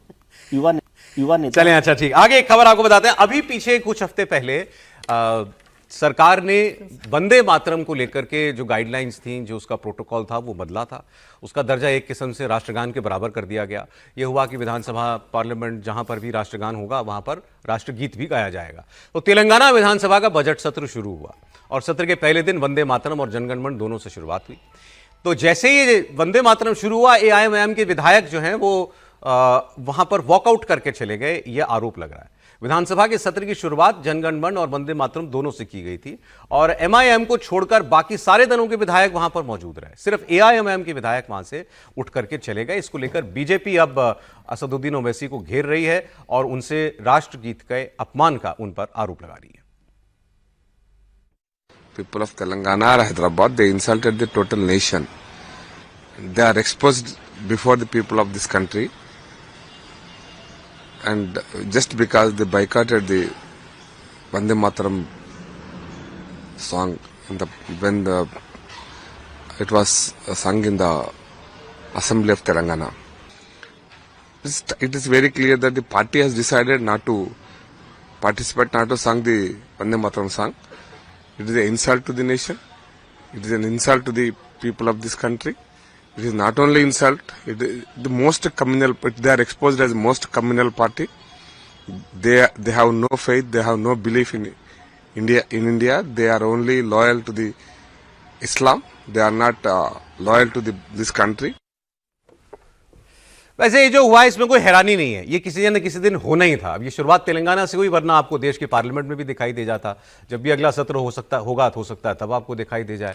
ऐसे भी सांसद हुए हमारे यहाँ। ये तो राष्ट्रगीत की, वंदे मातरम की बात है जिस पर आपत्ति की ही जाती है, लेकिन लोग तो राष्ट्रगान में से भी उठ करके चले गए। ऐसे भी सांसद हुए हैं। तो ये होना चाहिए था, मतलब माफ कीजिएगा, ये होना ही था एक दिन। अब इसकी शुरुआत जो है वो तेलंगाना से हो गई। लेकिन जो भी बीजेपी के नेता बोल रहे थे कि ये these people are not loyal to the country, ये देश के वफादार नहीं है जो यहां से उठ करके चलेगा, इस पर भी बोलिएगा समीर जी। देखिए, पहली बार तो तेलंगाना की विधानसभा में ऐसा हुआ नहीं। इसके पहले भी जब तेलंगाना के सत्र था, जब केसीआर वहाँ मुख्यमंत्री थे, उस समय भी एआईएम के विधायकों ने इस तरीके से व्यवहार किया था। और ओवैसी का तो बहुत क्लियर स्टैंड है। और ओवैसी की जो मानसिकता के लोग हैं, जो ओवैसी के विधायक है, जो कांग्रेस के अंदर मुस्लिम मानसिकता के विधायक है, वो तो कहते हैं कि भाई राष्ट्रगीत हो, राष्ट्रगान हो, हम इसकी परवाह नहीं करते। यह अगर विधानसभा में बचेगा, यह अगर लोकसभा में गाया जाएगा, किसी सार्वजनिक कार्यक्रम में गाया जाएगा, तो हम इसका बॉयकॉट करेंगे, हम वहाँ से वॉकआउट कर जाएंगे। या राष्ट्रगीत बचेगा तो हम वहाँ पर खड़े नहीं होंगे। तो ये तो ओवैसी का खुला रहा है। मुझे लगता है कि देश बार बार देख रहा है कि किस तरीके से ओवैसी के विधायक हो, अबू असीम आजमी ने जिस तरीके से समाजवादी पार्टी के जो महाराष्ट्र के अध्यक्ष है, उन्होंने किस तरीके से महाराष्ट्र विधानसभा में राष्ट्रगीत का अपमान किया था। जब राष्ट्रगीत बजने लगा तब वोटकर चले गए थे। तो ये कांग्रेस मानसिकता हो, समाजवादी पार्टी हो या तेलंगाना हो के एम के विधायक हो, जब भी इस तरीके से बात आती है तो बताते कि हमारे लिए हमारा धर्म पहले, हमारी कौम पहले है, हमारा इस्लाम पहले और भारत राष्ट्र उसके बाद में है। वो हर जगह बताते हैं और बड़े गर्व के साथ जब अपनी कॉन्स्टिट्यूंसी में जाते हैं तो ये बताते हैं कि देखिए विधानसभा का सत्र चल रहा है और हम किस तरीके से वंदे मातरम का विरोध कर आपके बीच में आए। और उन्हीं के वोटर, उन्हीं के कौम के लोग उस पर तालियां बजाते। तो उनको पता है कि उनका वोट बैंक कौन सा है। उन्हें भारत राष्ट्र से मतलब नहीं है, उन्हें अपनी कौम से और अपने इस्लाम से मतलब है और वो उसी का अनुसरण कर रहे हैं। मुझे लग रहा है देश की जनता अब समझ रही है, आने वाले दिनों में इनको सबक मिलेगा। मुख्यमंत्री योगी आदित्यनाथ को लेकर एक बार फिर एक मौलाना ने खराब जबान का इस्तेमाल किया। इस बार हैदराबाद के मौलाना की बात हुई। हैदराबाद के सोशल मीडिया इन्फ्लुएंसर हैं ये, और इन्होंने योगी आदित्यनाथ को चैलेंज दिया कि अगर हिम्मत हो तो सड़क पर नमाज पढ़ने से रोक करके दिखाएं। सैयद अयूब नाम की सोशल मीडिया इन्फ्लुएंसर, माफ कीजिएगा, मौलाना नहीं है।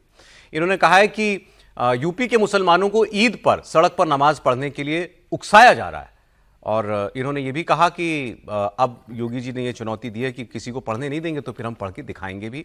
और मुसलमानों को भड़काते हुए इन्होंने कहा कि मुख्यमंत्री योगी मुसलमानों के हर धार्मिक कार्यक्रम पर रोक लगा रहे हैं।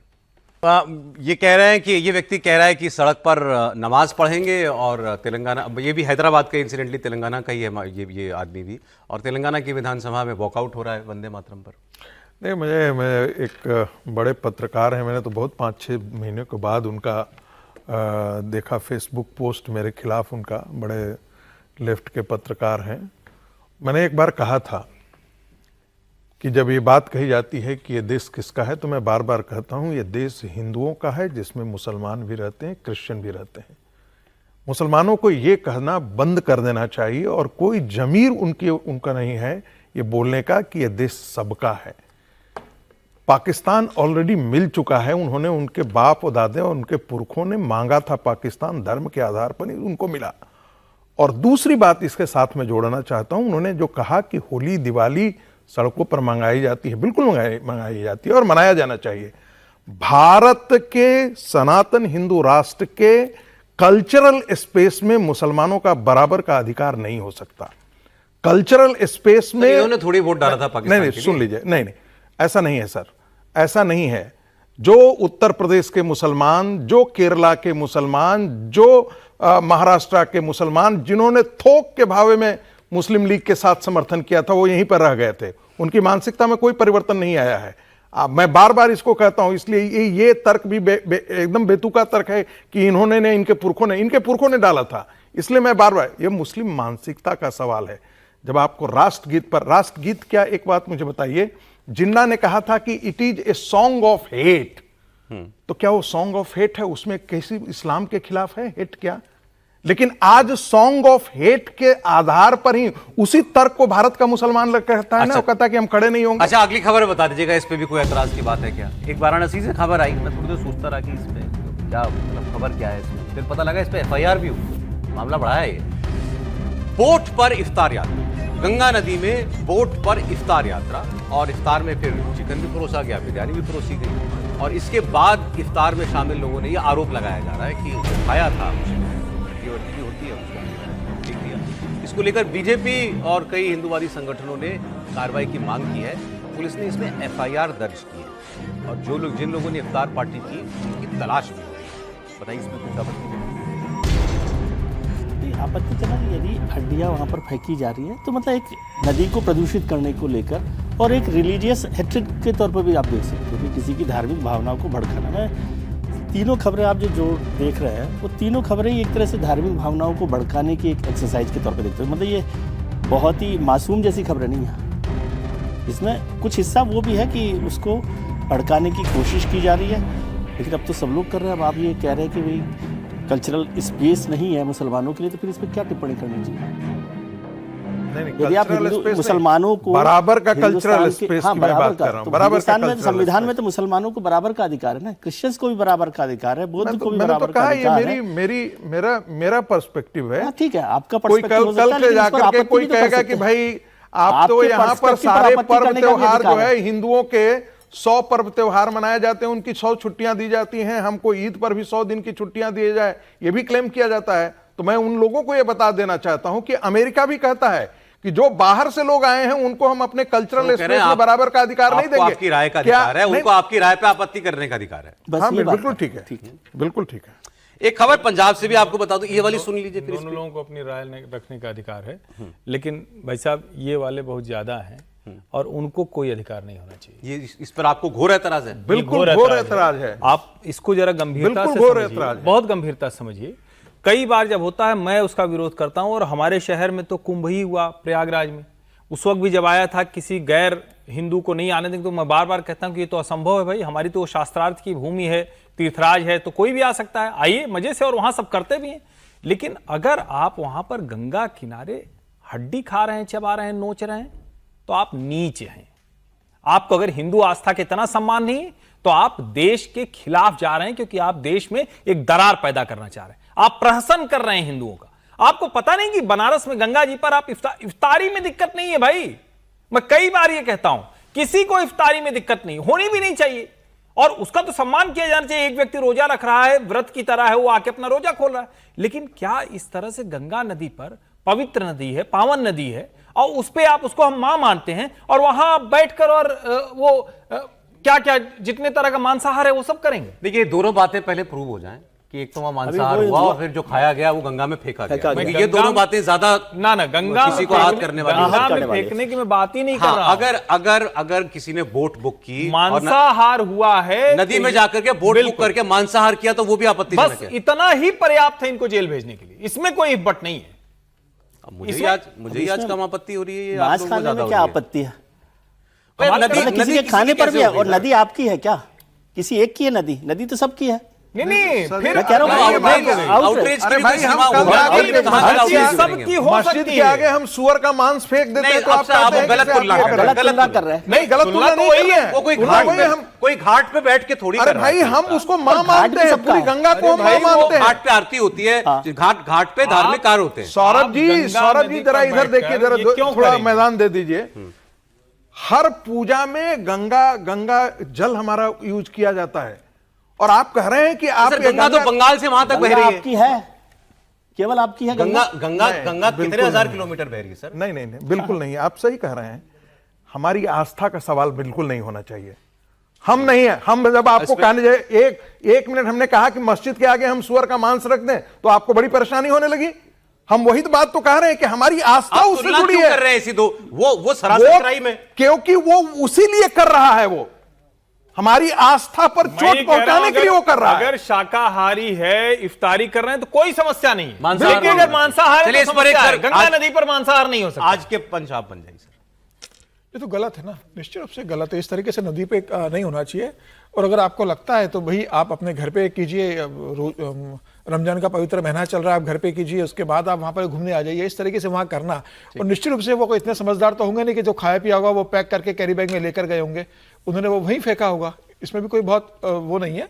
अभी कानून अपना काम करेगा, पुलिस जांच कर रही है, लेकिन ये भी है कि वहाँ की पुलिस को देखना चाहिए कितने बड़ा इफ्तार वहाँ नदी पर हो रहा है, सजाया गया, इतने लोग गए, पुलिस को खबर भी नहीं वहाँ पर कि क्या हो रहा है। ये तो पुलिस का भी फेल्यूर है वहाँ पर। पाकिस्तान ने एक बार दुनिया के सामने फिर साबित किया कि वो एक इर्रिस्पॉन्सिबल किस्म का, केवल जंग चाहने वाला, आतंकी तत्वों को पालने वाला एक मुल्क है।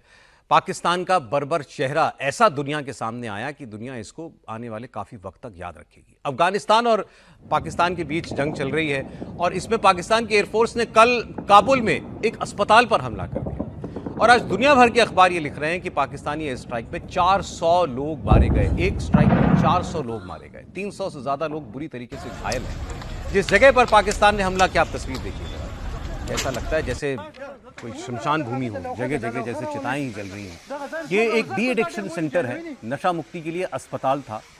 यहाँ पर तकरीबन 2000 लोग हमले के वक्त भी उस वक्त वहाँ मौजूद थे। सेंट्रल काबुल में स्थित इस अस्पताल पर हमले की तस्वीरें दूर से जलते हुए लोगों ने देखी। चारों तरफ आग ही आग। रिपोर्ट्स के मुताबिक काबुल इंटरनेशनल एयरपोर्ट के आसपास भी कई जगहों पर धमाके किए गए। पाकिस्तानी एयर स्ट्राइक में अफगानिस्तान में लाशें बिछ गईं। इसके बाद तालिबान ने अब बदले की कसम खा ली है। तालिबान की तरफ से कहा गया है कि अब पाकिस्तान से कोई बात नहीं होगी, सिर्फ इंतकाम लिया जाएगा। तो ये तस्वीर आप देख रहे हैं, ये काबुल पर हुए हमले की तस्वीर है। रोते गिरफ्ते लोगों को भी आप देखिए, सामने धधकती हुई आग को भी आप देखिए। और ये इससे पहले कभी अमेरिका जब वहाँ पर था तो उस वक्त ये जो हॉस्पिटल है इसको एक कमांड सेंटर के तौर पर इस्तेमाल किया जाता था, लेकिन अब काफ़ी वक्त से इसको एक अस्पताल के रूप में ही लिया जा रहा था इसका इस्तेमाल। और 2000 लोग वहाँ पर मौजूद थे, उसमें 400 लोगों की मौत हो गई। बड़ी बड़ी इंटरनेशनल मीडिया एजेंसीज ने इसकी पुष्टि कर दी है कि अस्पताल पर ही पाकिस्तान ने स्ट्राइक किया था। लेकिन पाकिस्तान अब भी झूठ बोल रहा है। पाकिस्तान अभी भी ये कह रहा है कि उसने किसी सिविलियन टारगेट को निशाना नहीं बनाया, उसने केवल तालिबान के मिलिट्री इंफ्रास्ट्रक्चर को टारगेट किया। आप इस हमले में जितने लोगों की जान गई है, इसका पैमाना कितना बड़ा था उसका अंदाजा इससे लगाएं कि पिछले कई रोज से ये जंग चल रही है। ये लड़ाई अफगानिस्तान, ईरान और इजराइल, अमेरिका की लड़ाई से पहले से चल रही है। अभी तक इसमें 109 लोग मारे गए और एक स्ट्राइक के अंदर बीती रात में इसमें 400 से ज्यादा लोगों के मारे जाने की खबर आई। और पाकिस्तान के खुद के लोग पूछ रहे हैं कि क्या फर्क है तुम में और इजराइल में। गाजा के अंदर जिस तरीके की बमबारी इजराइल ने की थी, जैसे वहां बेगुनाह मारे गए थे, इसको उसके साथ, इसकी तुलना उसके साथ क्यों ना की जाए। यजीदी फौज ने जैनी मरीज आसिम मुनीर उर्फ यजीद के अहकामात पर काबुल में अब जो है वो अस्पताल के ऊपर सिविलियन आबादी को निशाना बनाया है।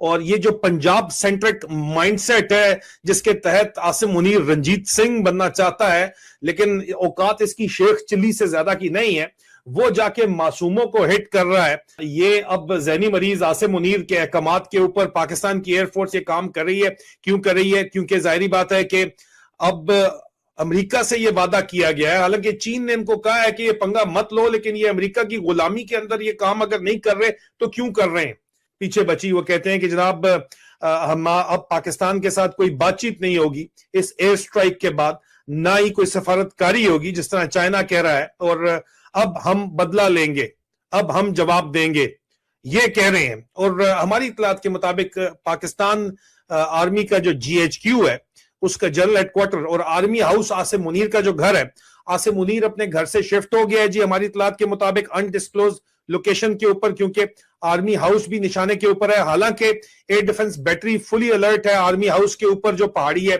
उसके ऊपर लगी हुई है यू पार्क के अंदर, लेकिन आसिम मुनीर की जान जा रही है। और बंकर्स जो है वो कमांड सेंटर्स के बंकर्स जो है उन्होंने अपने कैंप ऑफिस के अंदर जो तैयार कराए हैं, गालबन वहां पे वो शिफ्ट कर गया है, खुद छुप गया है जाके। और जिस तरह नेतन्याहू नहीं मिल रहा उस तरह आसिम मुनीर भी नहीं मिल रहा यहाँ पे। एक हमले में 400 लोगों की मौत, और ये बता रहे हैं कि अब तालिबान के पलटवार से डरा हुआ है पाकिस्तान। समीर जी, क्या रिपोर्ट्स हैं? देखिए, मुझे लगता है कि अब पाकिस्तान और अफगानिस्तान में लगभग युद्ध शुरू हो गया, उस मुहाने पर चलेगा। जिस तरीके से कल बर्बरतापूर्वक जनसंहार किया है पाकिस्तान ने, वहाँ पर बेगुनाह लोगों को मारने का काम किया है, और ये कोई चूक नहीं है, ये इंटेंशनली किया गया। ये बिल्कुल आसिम मुनीर की सेना ने तय किया था कि अफगानिस्तान में जाना है और मासूम लोगों को, निर्दोष लोगों को मारकर लौटना है। एयरफोर्स को निर्देश दिए गए थे और उसी तरीके से उस अस्पताल पर ही हमला किया गया जहां नशा मुक्ति केंद्र में कम से कम 2000 लोग थे। खबर तो ये आ रही कि 750 लोग के करीब मर चुके और 1000-1200 के लोग करीब घर ही हो गए। इस तरीके से, जिस तरीके से पाकिस्तान ने वहां किया है, अब यह लगता है कि अब अफगानिस्तान इसका बदला लेगा। भले ही पाकिस्तान का है कि उन्होंने टीपीपी के लोगों को मारने की कोशिश वहां की थी, वहां जो आतंकवादी संगठन के लोग जो पाकिस्तान में हमला करते रहते हैं, या सीधा वहां के आम नागरिक लोगों को मारने की कोशिश पाकिस्तान ने की है, हरकत की है। अब अफगानिस्तान इसका बदला कैसे लेगा ये आने वाले दिनों में दिखेगा। लेकिन अब यह तय है कि अफगानिस्तान इस मोड़ पर चला गया है कि पाकिस्तान से अब हमें सीधा युद्ध लड़ना है। अब यह नहीं होगा कि थोड़ा सा हमला हमने किया, थोड़ा सा उन्होंने किया, फिर बीच में सीज फायर हो गया, फिर हमला कर रहे, फिर रुक रहे। मुझे लगता है कि आने वाले दिनों में दोनों देशों के बीच में खुला युद्ध होगा। हालांकि ठीक है, पाकिस्तान के पास सैन्य ताकत बहुत ज्यादा है, लेकिन अफगानिस्तान जिस तरीके से युद्ध लड़ता है, चाहे वो रूस से लड़ा हो, चाहे अमेरिका से लड़ा हो, अब वो ये बताएगा पाकिस्तान को कि आपने जो हमारे निर्दोष लोगों को मारा है उसका खामियाजा आपको कैसे भुगतना पड़ेगा। और मुझे लगता है आने वाले दिनों में पाकिस्तान का संकट बढ़ने वाला है। जिस तरीके से अभी पत्रकार पाकिस्तान के बता रहे थे, पूर्व सैनिक, कि भाई किस तरीके से आसिम मुनीर ने अपना घर छोड़ दिया, अभी लोकेशन पता नहीं हुआ कहाँ चले गए। हो सकता है कि भाई अमेरिका का सहयोग रहा हो कि आप हमला कीजिए, लेकिन मुझे लगता है कि पाकिस्तान के लिए एक बड़ा संकट का समय शुरू होने वाला है। अच्छा, अभी भी पाकिस्तान जो है वो इस सब के पीछे, इसको जस्टिफाई करने के लिए टीटीपी को अफगानिस्तान में शरण मिलती है, इस बात का हवाला दे रहा है। उसको अभी भी लगता है कि तालिबान रजीम को, तालिबान की सरकार को इस तरीके से मिलिट्री स्ट्राइक्स के जरिए, सैन्य कार्रवाई के जरिए झुकाया जा सकता है। और अभी भी जैसा आपने बताया कि डिप्लोमेसी भी अब काम नहीं आ रही है। चीन ने भी अब उम्मीद छोड़ दी है कि बातचीत से मसला सुलझाया जा सकता है। इससे पहले कतर ने, तुर्की ने बहुत प्रयास किए थे, लेकिन अब ऐसा लग रहा है कि अफगानिस्तान ने भी कसम खा ली है कि इसका जवाब पहले दिया जाएगा, बात होगी तो फिर बात ही देखी। तो सर, क्या लड़ाई सोल्यूशन है? लड़ाई सोल्यूशन नहीं है, लेकिन लड़ाई के मुहाने पर पहुंच गए हैं। क्योंकि जिस तरह, देखिए आजकल जो स्ट्राइक्स होती है, एयर स्ट्राइक्स खासतौर से या मिसाइल्स का भी, वो बहुत प्रिसाइज होने लग गया। इसलिए ये एक्सक्यूज़ देना कि नहीं वो उसके तालिबानी ठिकानों पर या सेना के ठिकानों पे किया गया, वो बिल्कुल ठीक बात नहीं है। वहाँ पर लोग मारे गए हैं 400। और किसी भी जंग में सिविलियंस को इस तरह से मारे जाना कोई कबूल नहीं करता, कोई इसको स्वीकार नहीं करेगा। वो इजराइल हो, गाजा में कर रहा हो, या यहाँ पर पाकिस्तान जो है अफगानिस्तान पर कर रहा हो। अफगानिस्तान जिस तरह से उनको बार बार परेशान कर रहा है, ये बात ठीक है कि उनका प्रॉक्सी वॉर अफगानिस्तान की पाकिस्तान के साथ चल रही है। बलूचिस्तान में भी जिस तरह से बात हो रही है, लेकिन एयर स्ट्राइक करके और 400 लोगों को एक अस्पताल पर मार देना, मेरे ख्याल से इंटरनेशनल डिप्लोमेसी में भी कोई उनका साथ नहीं देगा। और ये भले ही आप कह लें कि अमेरिका उसका साथ दे रहा होगा, कि अमेरिका के भरोसे उन्होंने किया होगा, और अब उन्होंने खुद ने दावत दे दी है पाकिस्तान ने अफगानिस्तान को। अफगानिस्तान के लोगों का आप समझिए, वो जितनी ताकत होती है ना, उतनी ताकत से लड़ सकते हैं। वो ये परवाह नहीं करते कि क्या होगा क्या नहीं होगा।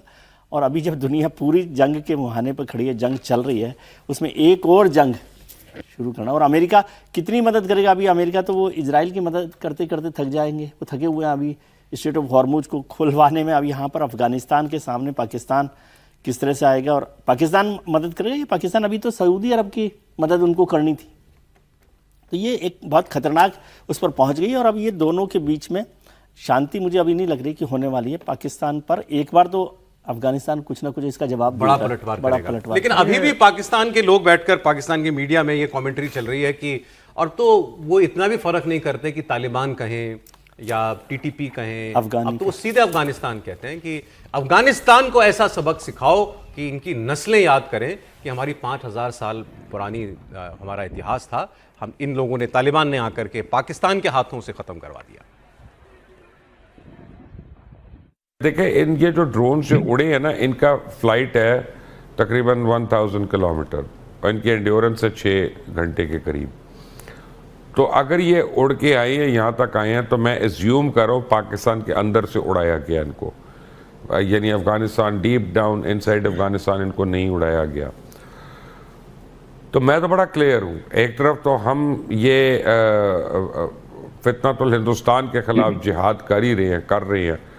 मैं कहता हूँ 24 घंटे से भी कम टाइम लगाएं जितने अफगान्स पाकिस्तान में, इनको please pack them up and kick them out of this country.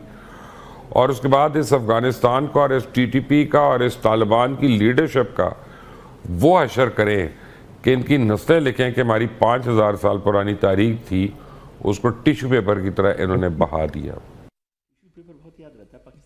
हाँ, इनको टिश्यू पेपर बहुत याद आता है, लेकिन आप ख्वाब देखिए जरा इनके। इनका और इनका दर्द ये था, एक्चुअली इसलिए बोल रहे थे 5000 की क्योंकि जो ड्रोन्स इस्लामाबाद में आए, वो ड्रोन्स जो हैं वो बॉर्डर क्रॉस करके आए, ऐसा नहीं माना जा रहा। वो माना जा रहा है कि आसपास से ही, इस्लामाबाद के आसपास से ही कहीं से फ्लाई किए गए थे। मतलब वो पाकिस्तान के अंदर बैठे लोगों ने ही हमला किया। उनको लगता है कि अफगानिस्तान के लोग होंगे। लाखों अफगानिस्तानी पाकिस्तान में रहते ही थे, जिनमें से बहुतों को पाकिस्तान ने वापस भगा दिया है, अफगानिस्तान वापस भेज दिया है। लेकिन उनकी कोई एक नस्ल नहीं वहाँ रहती। उन अफगानियों की कई जनरेशन्स वहाँ पैदा हुई हैं।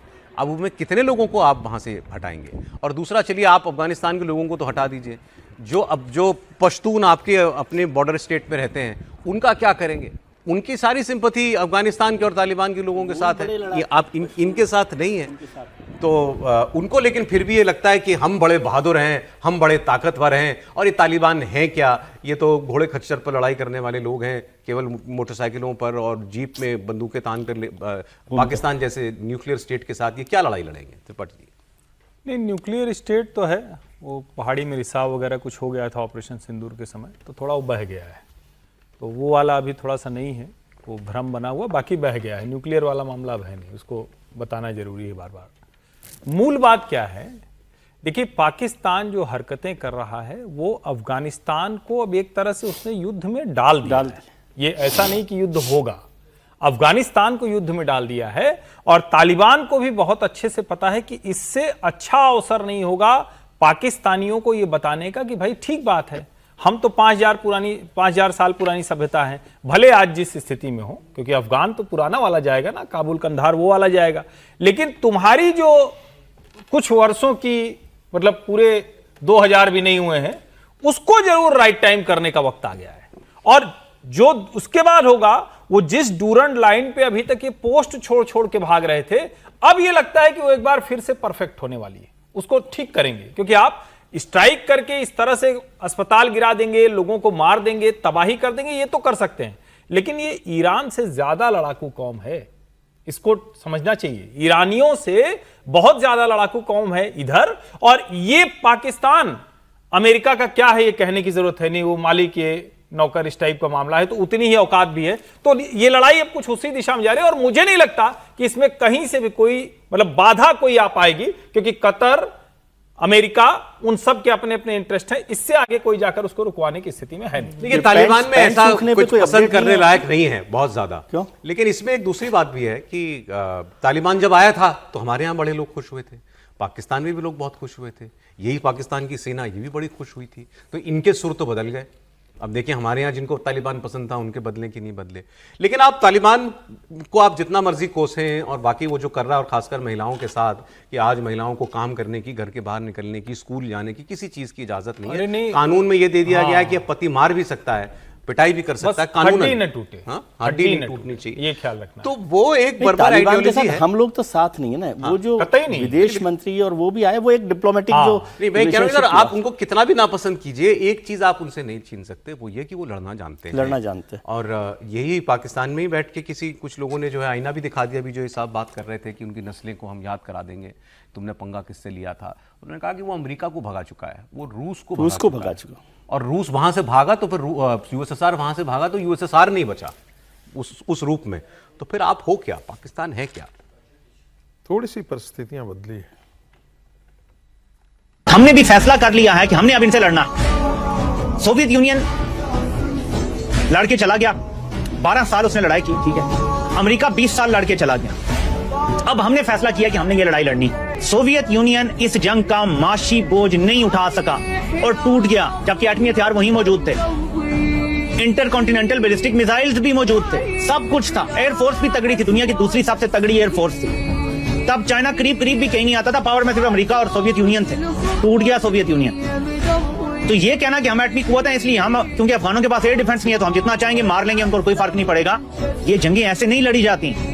इसके बाद एक गुरिल्ला वॉरफेयर स्टार्ट होगी जब आप ओवर एंड डन विद हो जाएंगे अपने सारे कारनामों से, और फिर अगले 5-10 साल आपको धमाकों का सामना होगा, तबाही का, बर्बादी का सामना होगा। तो क्या पाकिस्तान इसका मुकम्मल हो सकता है? और फिर जब मैं एक बात दोहराता हूँ, आपके भी कान पाकी होंगे कि ये आया नहीं लाया गया है, तो बताएं इसमें क्या शक बाकी रह जाता है कि ये पाकिस्तान को उस जंग में धकेल चुका है जिसका कोई एंड नहीं है, ना इसके पास एंड गेम है, सवाल इसके कि चलो जी अमेरिका के लिए बगराम बेस ट्रेनिंग और ये रजीम चेंज करना, लेकिन रजीम चेंज के बाद क्या, बगराम एयरबेस देने के बाद का क्या मनसूबा है, पाकिस्तान का क्या मफाद है इसमें जुड़ा हुआ, किसी को भी नहीं पता। ये व्यक्ति बहुत सही बात कर रहे हैं, पाकिस्तानियों को आगाह कर रहे हैं कि अभी जब तुम ये बम मार के चुक जाओगे, उसके बाद के दौर से डरो, जब उसके बाद वो लोग गुरिल्ला वॉरफेयर तुम्हारे साथ शुरू करेंगे, जब सुसाइड बॉम्बिंग्स के एक नए सिलसिले शुरू होंगे। एक वक्त था पाकिस्तान में सुसाइड बॉम्बिंग्स जो है हर हफ्ते आम बात हो गई थी। जनरल मुशर्रफ पाकिस्तान के राष्ट्रपति, सेना प्रमुख सब कुछ थे, उनके ऊपर सुसाइड बॉम्बिंग भी हो गई थी। तो फिर ये बेनजीर भुट्टो के साथ क्या है, बेनजीर भुट्टो के साथ हुआ। हाँ, तो ये यूं ही नहीं ना, दौर से वो आसिम मुनीर अंदर जो है यूं ही नहीं वो पहनता है वाली जैकेट सिक्योरिटी सर। लेकिन ये जंग जो, अब बहुत से लोग ये कहने लगे, तालिबान को भी दुनियादारी समझ में आने लगी है, उसको भी दिखता होगा कि मैं पाकिस्तान से जीत नहीं सकता, तो वो बात नहीं बढ़ाएगा। देखिए, मैं उसी मुद्दे पर आना चाहता था कि देखिए, जब वो अमेरिका से लड़ रहा था तो कोई ताकत थी जो उसको सहायता कर रहा था, और जब वो सोवियत यूनियन से लड़ रहा था तो अमेरिका, सऊदी अरब, पाकिस्तान, सारे लोग उसको साथ दे रहे थे। पूरे वेस्टर्न वर्ल्ड जो है वो उनके साथ आकर के, ये जितने मुजाहिदीन वगैरह जो आप देख रहे हैं या टेरर ग्रुप देख रहे हैं, ऐसा आप देखेंगे कि ये सब उन्हीं की देन है। उसी समय क्रिएट किया गया था ताकि जिहाद को इस रूप तक ले जाया जाए ताकि वो इमोशनली इतना सरचार्ज होकर के टेरर बॉम्बिंग करें कि सोवियत यूनियन को वहां पर डिफीट किया जाए, और ऐसा हुआ भी। आज की दिक्कत क्या है कि पाकिस्तान अंदर जाकर के नहीं लड़ रहा है। अमेरिका अंदर जाकर के लड़ा था तो उसको गुरिल्ला वार झेलना पड़ा था। सोवियत यूनियन अंदर जाकर के रेजिम नजीबुल्लाह का खड़ा किया था तो जाकर के उसको करना पड़ा था। आज जाकर के वो अंदर नहीं जाएगा, लेकिन अभी बाहर से मार रहा है। जो 40 या 50 लाख के बीच में जो तालिबान के लोग हैं, अफगानिस्तान के लोग हैं जो पाकिस्तान के अंदर हैं और वो तहरीके तालिबान वगैरह के साथ खड़े हैं, उन पर तालिबान अफगानिस्तान निर्भर करता है, वरना कोई बड़ी पावर नहीं है।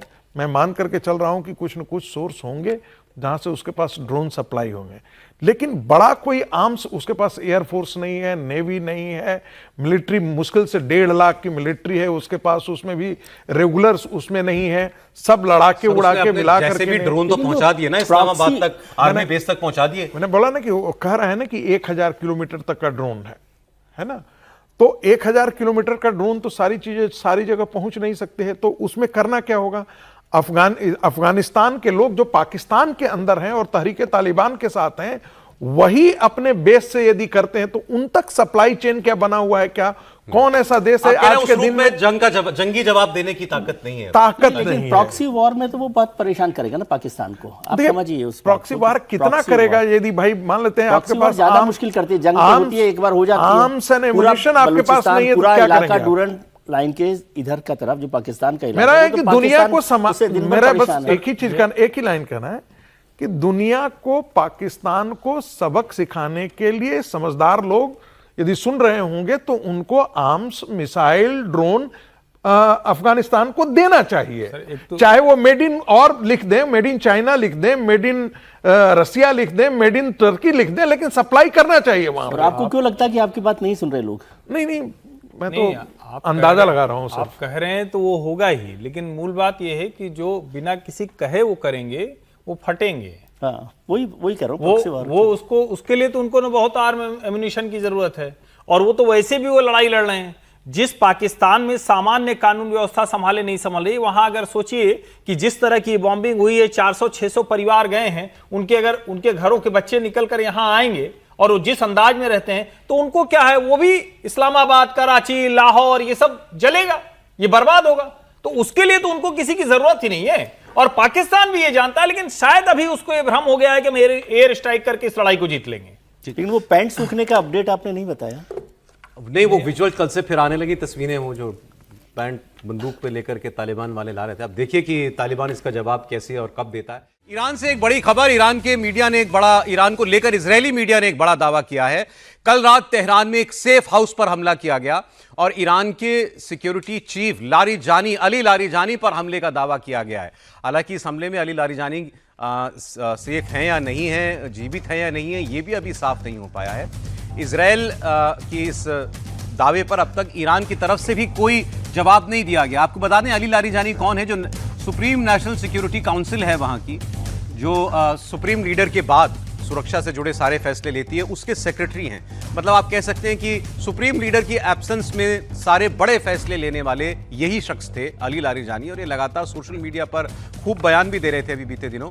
लेकिन ऐसा लगता है कि आयतुल्लाह के बाद अब इनको भी टारगेट किया गया, ये भी निशाने पर थे। जैसे आप देखेंगे उनके जो राष्ट्रपति हैं मसूद पेजेशकियां, वो आराम से, वो तो रैलियों में भी जा रहे हैं, सड़कों पर घूम रहे हैं। इनके जो फॉरेन मिनिस्टर हैं वो भी आराम से मीडिया से बात करते हैं, तो उनके ऊपर कोई खतरा नहीं। मतलब सिविलियन लीडरशिप को टारगेट यूं इस तरीके से नहीं किया गया। लेकिन रक्षा से जुड़े जितने व्यक्ति थे, फिर चाहे वो सुप्रीम लीडर आयतुल्लाह हों जिनकी मृत्यु हुई, या उनके अलावा जो और स्ट्रक्चर और कमांड में जितने लोग थे, उनके बाद जो आते थे IRGC के लोग थे, और ये अब अली लारीजानी को लेकर के ये दावा जो है वो किया जा रहा है। ये मसूद पेजेशकियान है जिनकी तस्वीर इस वक्त आप देख रहे हैं। तो ये तो ऐसे सड़कों पर आराम से घूमते हैं अली लारीजानी, लेकिन एक हार्डलाइनर माने जाते हैं और उनको भी टारगेट करने की बात कही जा रही है। सर, ये लगातार बढ़ता ही जा रहा है, और वो जो अमेरिका का और इजराइल का दोनों का एक दावा है कि वो पूरी तरह से खत्म करके छोड़ेंगे इसको। इजराइल बार बार इस बात को, लेकिन यूं इंडिविजुअल्स टारगेट किए जाते हैं क्या लड़ाइयों में? सर, वो लड़ाई को थोड़ा सा एक बताने के लिए, उससे ये भी होता है ना कि जोश बढ़ता है, और जो लोग लड़ रहे हैं, जो जमात जो लड़ रही है एक तरह से, उसके लिए भी ये बड़ी बात होती है। और अब युद्ध में यही होने लगा। आप बताइए ना, जब ईरान के साथ जंग हुआ तो खामनेई ही सबसे पहले मारे गए। उसकी ज़रूरत कहाँ थी? जबकि उससे पहले, एक रात पहले तक तो ट्रंप साहब कह रहे थे कि हम बातचीत करने के लिए तैयार हैं और बातचीत चल रही है। तो अब जंग, और उसका मतलब यह है कि जब लारीजानी भी यदि मान लीजिए मारे जाते, मुझे नहीं पता है कि क्या हुआ, तो उससे भी एक बड़ा झटका लगता है उन लोगों को जो उस लड़ाई को लड़ रहे हैं, क्योंकि लीडरशिप को खत्म करना सबसे बड़ा मुश्किल काम होता है। और आप हमेशा देखिए ना, महाभारत से आज तक लीडर्स को खत्म करना, कमांडर्स को खत्म करना सबसे बड़ा मसला होता है, और उससे ही सेना का पूरा जो मनोबल है, लड़ाई है, वो जीती। ईरान लेकिन फिर भी कह रहा है झुकेंगे नहीं, और अमेरिका और इजराइल रुकने को तैयार नहीं है। सवाल यह है कि मिडिल ईस्ट की जंग दुनिया को कहां ले जाएगी? ट्रंप ने जो लड़ाई शुरू की उसका अंजाम क्या होगा? ईरान की मिसाइलें ताबड़तोड़ तरीके से गल्फ कंट्रीज पर कहर बरपा रही। ईरान ने ऐसी मिसाइल्स दागी हैं जिन्हें इंटरसेप्ट करना मुश्किल हो रहा है। अमेरिका और इजराइल की मिसाइल डिफेंस सिस्टम्स का दम फूल रहा है। लेकिन ट्रंप कह रहे हैं कि हमने ईरान को घुटनों पर ला दिया, वो किसी भी सूरत में समझौता चाहता है, ऐसा वो दावा कर रहे हैं कि ईरान हमारे लोगों से बात कर रहा है, वो समझौता करना चाहता है। लेकिन ट्रंप के यहाँ भी कंफ्यूजन है। अगर उन्होंने ईरान को खत्म कर दिया है तो फिर वो स्ट्रेट ऑफ हॉर्मुज क्यों नहीं खुलवा पा रहे? वहां से तेल और गैस के टैंकर क्यों स्मूथली आवाजाही नहीं कर पा रहे हैं? अब ट्रंप चीन, जापान, फ्रांस, ब्रिटेन ऐसे देशों से नाम लेकर मदद मांग रहे हैं। वॉर शुरू करने वाले ट्रंप कह रहे हैं कि हमें हॉर्मुज से ज्यादा मतलब नहीं, क्योंकि हमारा तो यहाँ 1% से भी कम तेल निकलता है। तेल तो आप लोगों का आता है सबसे ज्यादा यहाँ से। अब आप आइए यहाँ पर और अपने लिए तेल वेल वहां से बाहर निकालिए, इस रास्ते को सुरक्षित कीजिए।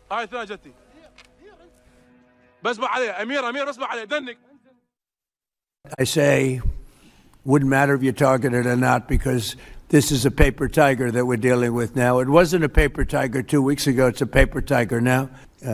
Numerous countries have told me they're on the way. Some are very enthusiastic about it, and some aren't. Some are countries that we've helped for many, many years. We've protected them from horrible outside sources. You know, we get less than 1% of our oil from the Strait, and some countries get much more. Japan gets 95%. China gets 90%. Many of the Europeans get quite a bit. South Korea gets 35%. So we want them to come and help us with the Strait. उन्होंने कहा some countries are enthusiastic. एक आधे का नाम तो बताएं Trump साहब जो एंथुजियास्टिक हो इस जंग में, उनके लिए अपनी नेवी या अपनी सेना वहां भेजने के लिए। फिर उन्होंने शुक्र ये किया भारत पर कि हमारा नाम अब नहीं ले रहे हैं, कम से कम बाकी देशों का नाम ले लेके पुकार रहे हैं उनको कि आओ आओ यहाँ से अपना तेल ले जाओ, लेकिन कोई आने के लिए तैयार नहीं है। समीर जी, कितने देश मना कर चुके अब तक? लगभग सभी देशों ने मना कर दिया जिनसे भी ट्रम्प ने बात की, और जिन पर ट्रम्प को भरोसा था कि वो देश ट्रम्प का साथ देंगे। ट्रम्प एक फ़ोन करेंगे और कहेंगे हम अपनी सेना भेजने को तैयार है। ब्रिटेन ने मना कर दिया, इटली ने मना कर दिया। तमाम देशों ने कहा है कि ट्रम्प विचार करे कि इस युद्ध को कहाँ ले जाना चाहते हैं, और ट्रम्प को भी लगता है अब समझ में नहीं आ रहा।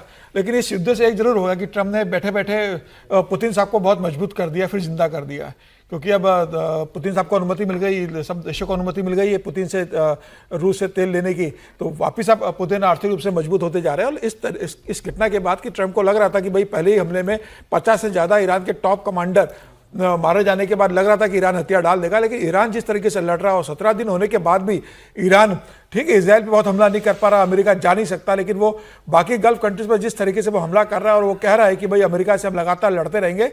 और अब इंटरनेशनल मार्केट में $153 प्रति बैरल प्राइस पहुंच गई है वहां पर मिडिल ईस्ट के इसकी, तो ये प्राइस ही बहुत ज़्यादा बढ़ गई, तमाम दुनिया के देश को लेकर परेशान है।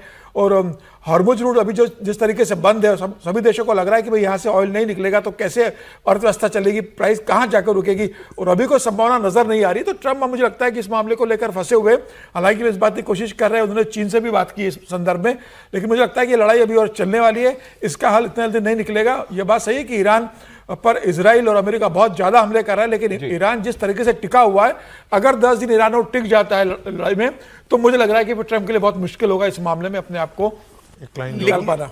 सर मैं ये बस यही इसी पर बात कर रहा हूं आगे कि जो ऐसा पहले नहीं होता था कि लोग इतना खुलकर जो है वो किसी का मदद की मांग को ठुकरा दें, वो भी अमेरिका जैसा देश, लेकिन यही ट्रंप ने किया है अपने सहयोगियों को अपने से दूर करके। ब्रिटिश कितने इन्होंने प्रधानमंत्रियों की, राष्ट्रपतियों का खुलेआम अपमान किया, यूक्रेन के राष्ट्रपति का, ब्रिटिश प्राइम मिनिस्टर का, कनाडा के प्रधानमंत्री का, स्पेन के राष्ट्रपति को जिस तरीके से सामने बैठा करके अपमानित किया था, फ्रांस के राष्ट्रपति को बार बार अपमान किया, पर्सनल चैट्स उनकी जो है वो सोशल मीडिया पर डाल दी। तो अब ब्रिटेन का प्रधानमंत्री कभी ऐसा कहेगा ये तो सोचा भी नहीं जा सकता था, क्योंकि क्लोजेस्ट एलाई था अमेरिका का। ब्रिटेन के प्राइम मिनिस्टर कीयर स्टारमर साफ साफ कह रहे हैं कि हमने अपने कुछ जंगी ठिकानों की मदद का इस्तेमाल करने की अनुमति जरूर दी है, हम कुछ अपने जहाज भी वहां पर भेजेंगे, लेकिन हम वाइडर वॉर में नहीं शामिल होने जा रहे। इस लड़ाई में पर से हम अमेरिका और इजराइल के साथ हैं, ऐसा नहीं लगना चाहिए। Our priority is always the national interest, and so we have been clear and consistent in our objectives throughout this conflict. First, we will protect our people in the region. Second, while taking the necessary action to defend our दूसरी तरफ Iran साफ साफ कह रहा है कि जब तक जरूरत है तब तक हम लड़ते रहेंगे, जब तक हम ट्रंप को सबक ना सिखा दें तब तक हम युद्ध नहीं रोकेंगे। इनके विदेश मंत्री अरागची ने ट्रंप का मजाक उड़ाते हुए कहा कि जो ट्रंप हमसे बिना शर्त सरेंडर की मांग कर रहे थे, वो अब दुनिया भर के देशों से मदद मांग रहे हैं।